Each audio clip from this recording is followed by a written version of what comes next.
On my wedding day, my grandfather gave me a secret bank passbook. My father threw it away in contempt, but when I arrived at the bank, the staff's panic changed everything.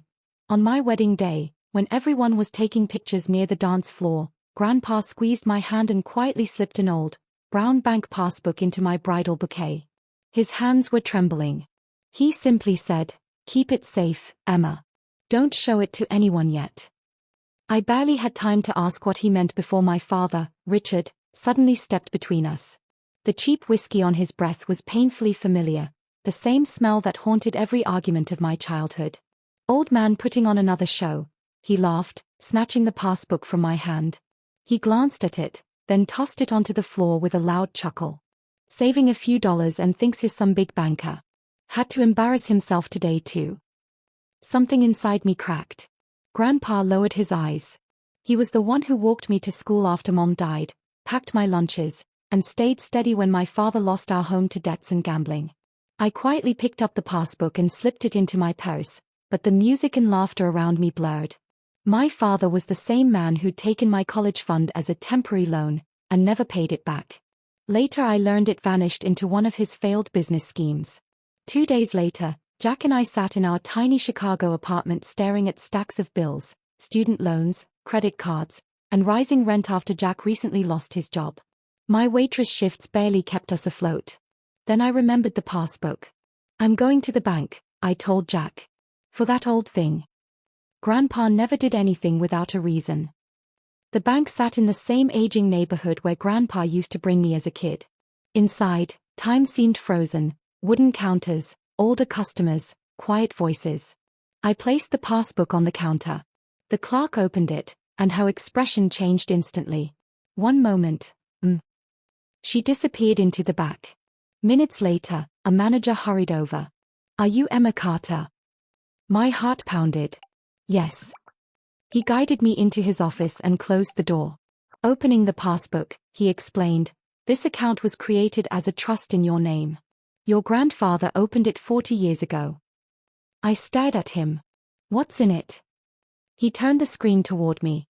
My hands went cold. The amount was enough to wipe out every debt we had, give us a real fresh start, and more. "Your father has tried several times to access this account," the manager continued. "But the trust clearly states the funds could only be released to you after marriage." Suddenly everything made sense. Dad's constant fights with Grandpa, his pressure on me for money, his nervousness whenever finances came up. When I left the bank, I was crying, but not from weakness. For the first time in my life, the ground under my feet felt solid.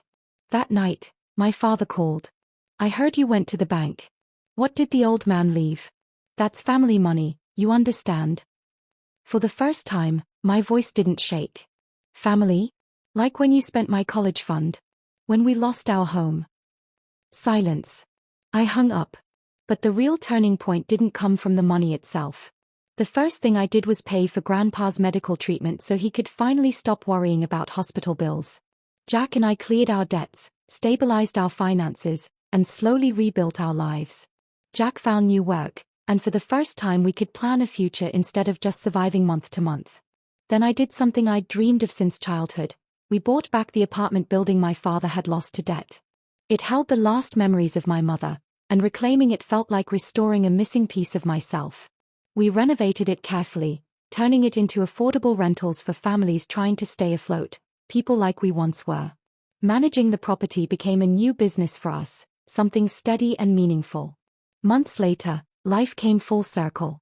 My father, unable to keep up with rent payments, was facing eviction from that very same building. When he walked into the management office, I was sitting behind the desk reviewing tenant files. The shock on his face mirrored the confusion I'd once felt so many times growing up. "Emma." I closed the folder calmly. "This is business, Dad. Nothing personal." For a moment, anger flashed in his eyes, but it faded quickly. His shoulders sagged. "I made a lot of mistakes, Emma." It was the apology I'd waited years to hear as a child. But now, strangely, I didn't need it anymore. I could have thrown him out. Part of me remembered cold nights, unpaid bills, and moving boxes stacked by the door. But another part, the part Grandpa had shaped, knew revenge didn't have to mean destruction. So I gave him a reduced rent for 6 months, enough time to find work and stabilize himself. Not because he deserved it, but because I refused to carry bitterness any longer. Real freedom, I realized, wasn't about punishing someone. It was about releasing yourself from the past. That night, I visited Grandpa in his apartment. Age and illness had slowed him, but his eyes still held warmth. He squeezed my hand. "You okay now?" I smiled. "I'm not scared anymore." And it was true. The money itself hadn't magically fixed everything. It hadn't erased years of pain or struggle. But it gave me the chance to stand on my own feet and make decisions without fear. More importantly, it gave me the courage to lay down the weight of my past. Jack and I began planning small things we once thought impossible, saving for a home, thinking about kids, traveling someday. Simple dreams suddenly felt within reach. My relationship with my father remained distant, cautious, but calmer. Sometimes people don't change overnight. Sometimes they only soften when life finally humbles them. And sometimes forgiveness is less about them and more about your own peace. Grandpa lived long enough to see our stability, to know his quiet planning had protected me when I didn't even realize I needed it. He never spoke proudly about the trust fund.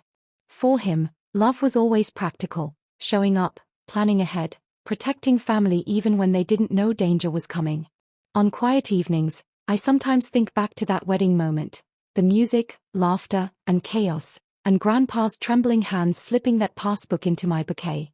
At the time, it seemed like a small, strange gesture lost in the noise of celebration. But it was really a lifeline, passed quietly from one generation to the next. And for the first time in my life, the future feels lighter, open, and entirely my own. Thank you for staying with Emma's journey to the very end. If this story moved you or reminded you of someone strong in your life, please take a moment to like the video, subscribe to the channel, and share your thoughts below. Your support helps us bring more meaningful stories every week.